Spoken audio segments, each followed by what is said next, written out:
Welcome to Sleepless and st.canard, where nostalgia replaces REM cycles. I'm Kitty. And I'm Ange.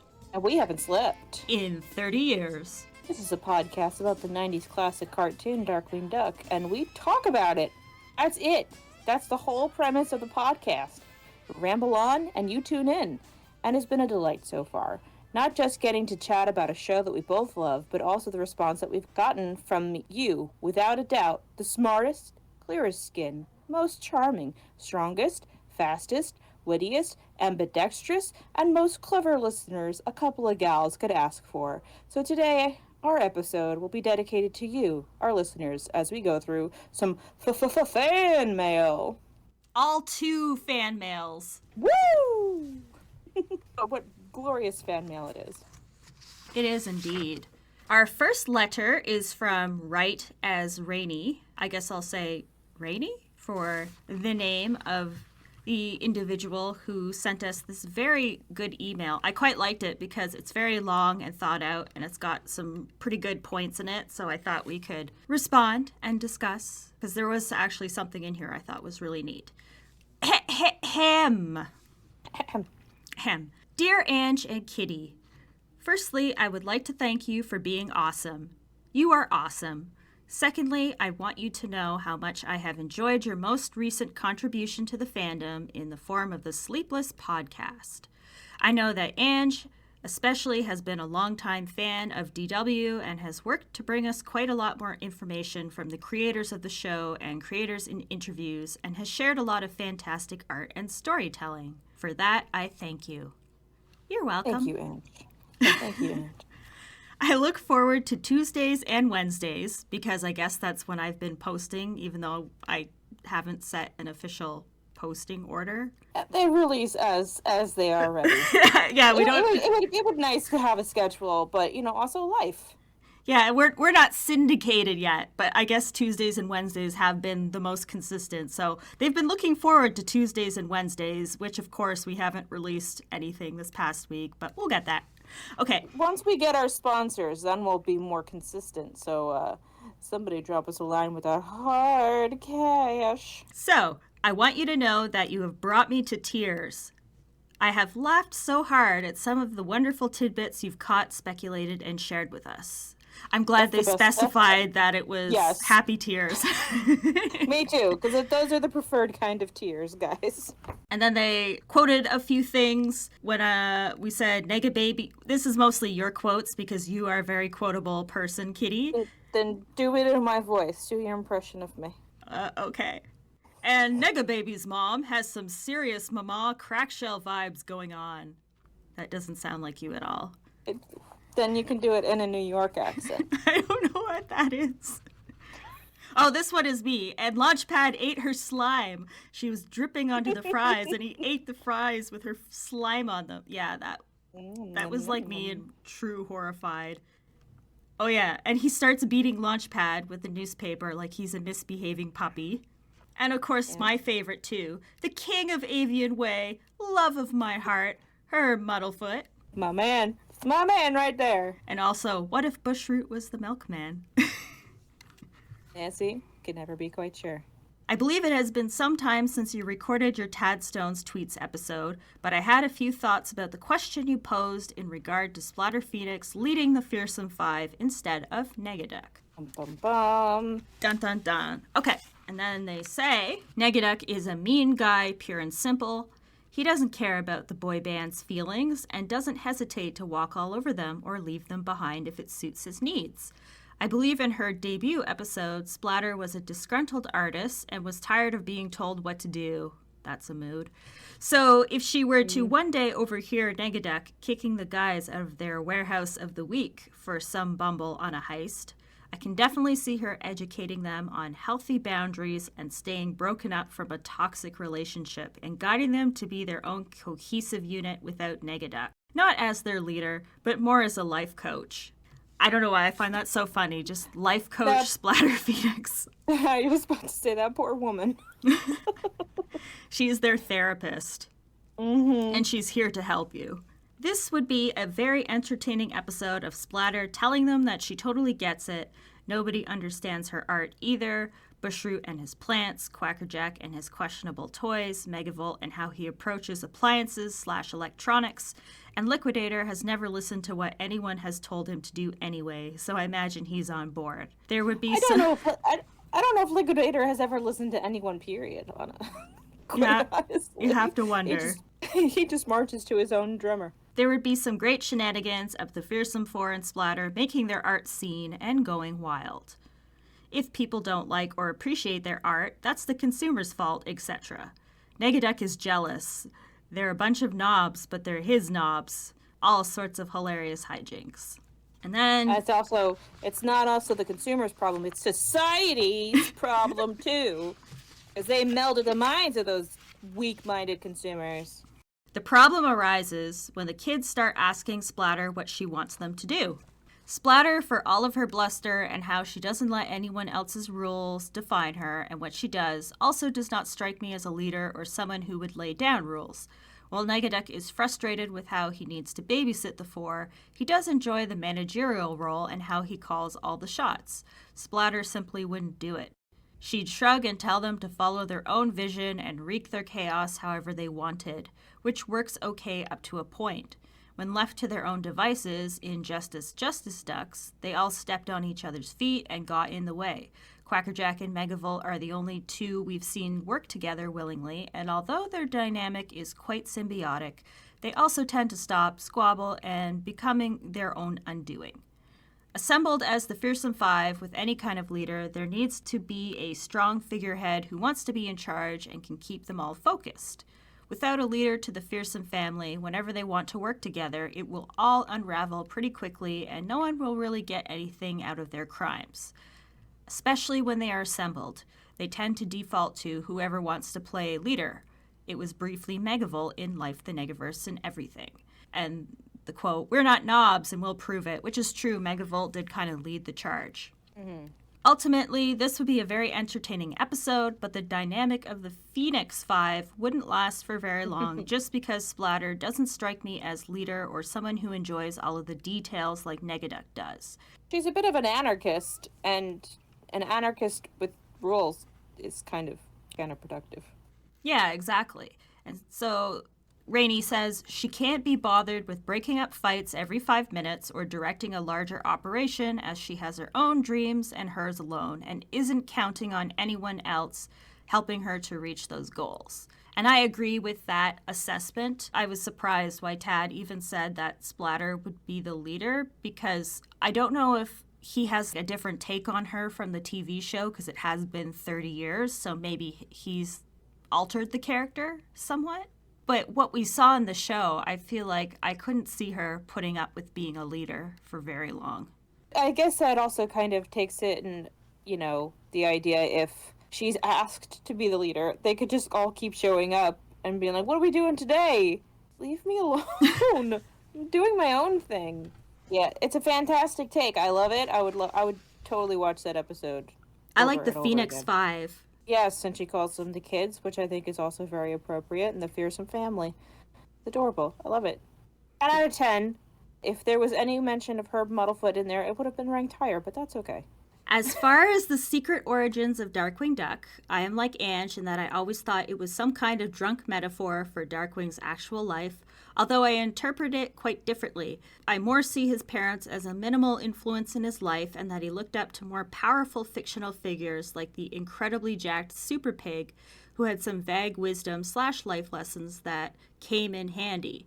The monks were more his peer group, muddled with his early Darkwing training, referenced in Kung Fooled, among other episodes. I always thought that Drake had some pretty bad self-esteem issues after a childhood similar to Paradox and Clash Reunion, to the point where he felt that Drake Mallard's life wasn't worth living, but would rather have some semblance of respect or even admiration from afar as the masked Mallard. The name that monks give him may have been a reference to how strongly he disliked his life growing up and how he left home young to try and be something different. That's actually a really cool take and did not occur to me. Yeah. Now we get to Herb. I like it. Oh, my darling. Sort of. I got nothing for the genie Herb. Gotta admit, when Kitty said she was going to combine the words, my first thought was Herbie. but that more brings to mind a little white Volkswagen Bug. But the possibility it was Herb who made Darkwing want to disappear the most in his life. Oh. No. He just doesn't understand Herb's love. Herb's love, encompassing. He just wants to show you his sweet RV and possibly kidnap you and take you on a 3-week vacation where you don't get any say in when you drive or where you're going, and he constantly just blows an air horn in your ear so that you know when he wants you awake. He wants to make sure you're still alive. He holds a mirror up to your breath to see if your breath is on it, and if it isn't, well, then he's going to be real sad about it. I'd read a fanfic about that. I'll commission one from myself for you for your birthday. I look forward to it. Okay, good. All right, continuing. The mysterious masked avenger of evil's place in the story is quite easy to place, as by Darkwing's own admission, he didn't have a life worth risking before he met Gosalyn, and that was mentioned in Darkly Dawns the Duck Part 2. It's not so much that Gosalyn gave him the mask and cape, as he found a reason to truly be a hero to someone only after he met and nearly lost Gosalyn. Launchpad he only found because he was in pursuit of Tantalus, who was only out and about due to the Waddlemeyer ramrod. So without Gosalyn to complete his look, he never would have gotten the increased recognition around St. Canard, for better or worse. And his greater purpose as... page turn. And his greater purpose as Gosalyn's father. And I thought that was a super good point, because it never occurred to me that in the secret origins of Darkwing Duck, it is the masked avenger who dies and then does kind of feel like a metaphor. Like, in a way, Gosalyn is his hero, because before her, he really did not have much of anything to fight for. And that just didn't occur to me. And I thought that was really interesting. That's a really lovely take. I like that. Yeah, I like it too, because I think Gosalyn is, in a way, his hero. Yeah, she gave him a reason to do it. Heck yeah. Gave him a reason to be Drake as well, which is also beautiful. Yeah, she restored that balance to the Force.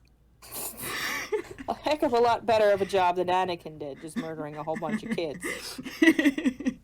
That could be Gosalyn's endgame, what with alligators and girls' bathrooms and such.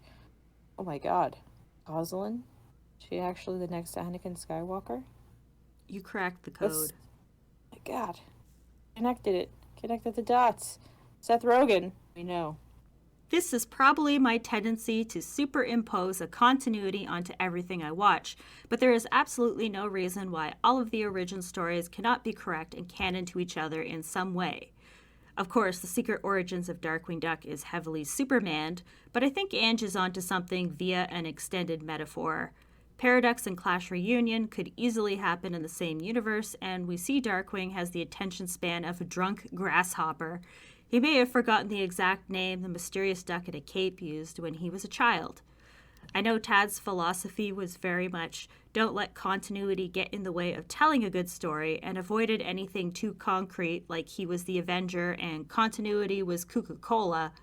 But with nonsensical rules in this universe, like DW and Negs being able to juggle like 8 bombs at the same time in Quiverwing Quack, and casually growing additional limbs in a Duckyphobia, and faces coming off entirely in The Haunting of Mr. Banana Brain, I don't think it would be too much of a stretch to chalk everything to bizarre up to Darkwing's tendency to exaggerate and reap a continuity anyway.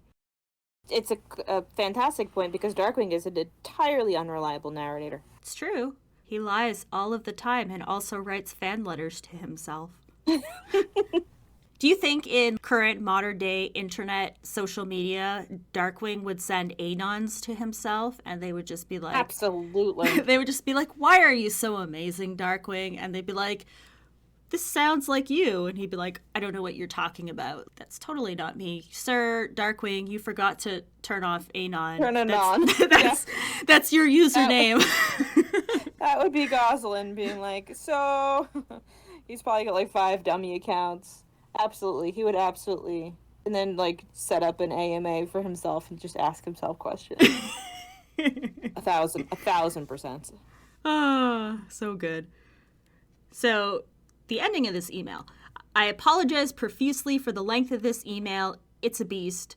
To wrap it up, thank you, ladies, so much for everything that you do and share, and I look forward to seeing more of your work, and I'm especially excited for Life, the Negaverse, and everything. Have a great day. And now I feel kind of guilty because Life, the Negaverse, and everything was supposed to be released 2 weeks ago, and I've just been really lazy and haven't post-edited any of podcast episodes. Well, by the time that this episode comes out, it will be out. So that's true. Think of it that way. We have our own continuity. The length of that letter was perfect. I wouldn't have cut it down at all. It was actually, I would like to say, right as rainy in length. Thank you very much. That was a fantastic letter. It was very well thought out, and you can tell that this listener has a lot of background knowledge of the show and is able to pull from all the different episodes and weave it together into a quilt of continuity. I'm wrapping myself into that quilt right now. And you know what? It feels pretty good. It's very cozy. It is. It's made out of the finest cotton. And now, yes. Our next fan mail, which is all of 2 sentences. Okay. And it is from our good friend, Libri. She would have been our guest speaker on the podcast. And here is what she wrote. Smiling emoji, heart emoji, blowing a kiss emoji, heart eye emoji. Keep it up, cuties. You're doing amazing. That is all. Question, do you think Splatter would have an arty YouTube channel, or does she prefer in-person performances always? I think that she is very much a street performer, screaming at everybody to stop looking at their phones. I feel like she's very much in the real world. I could see her crashing other people's YouTube live streams of their art.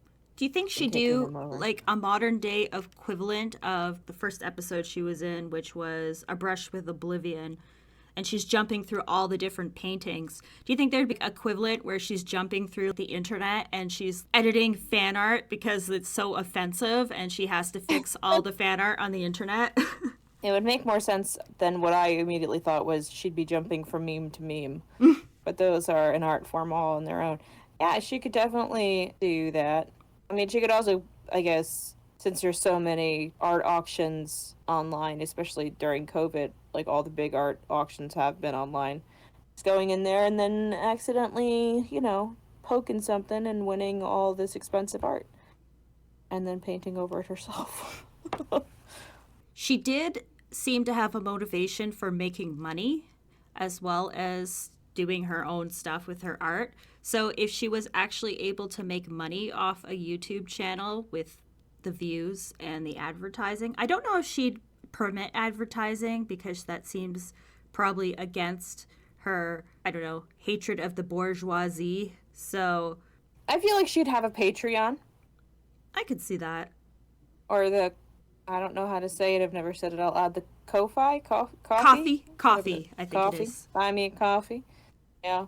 But again, I feel like she could probably hijack some super popular YouTuber's channel and then hold them hostage as she paints a picture of them or puts them in a picture. Just like the old medieval portraits where you had to sit for hours and hours and hours on end and then hold them for ransom while doing that.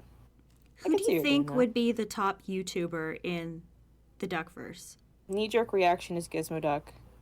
That's what I was thinking too, but I feel like it would be unintentional. He create 3 videos and they're not even recorded properly, maybe vertically, and people just love them anyways because it's Gizmoduck. I feel like he'd probably have a lot of people documenting everything that he did, like super celebrity status. He'd kind of be like UFO sightings, only Gizmoduck sightings, where it's just blurry images of him and they're trying to figure out if it's him or a drone. And it's usually a drone.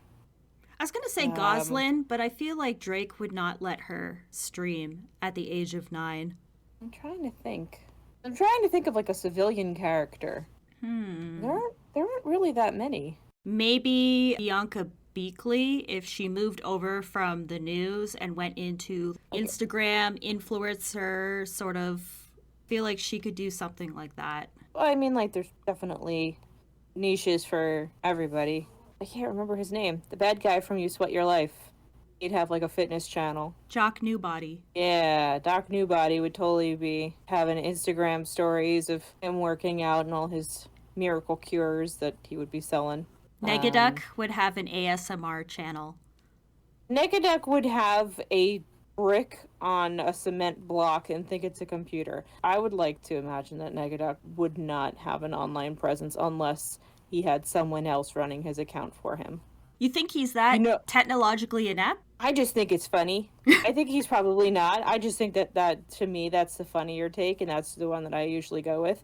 But you know who would probably be really good at the whole influencer YouTube thing? The Liquidator. Oh, that's true. I think that's going to be my answer. He'd probably be the biggest guy on town. He already has business knowledge and ran a successful company. So yes, I could see that very too. Savvy. Yeah. Herb would probably have like his little cooking recipes.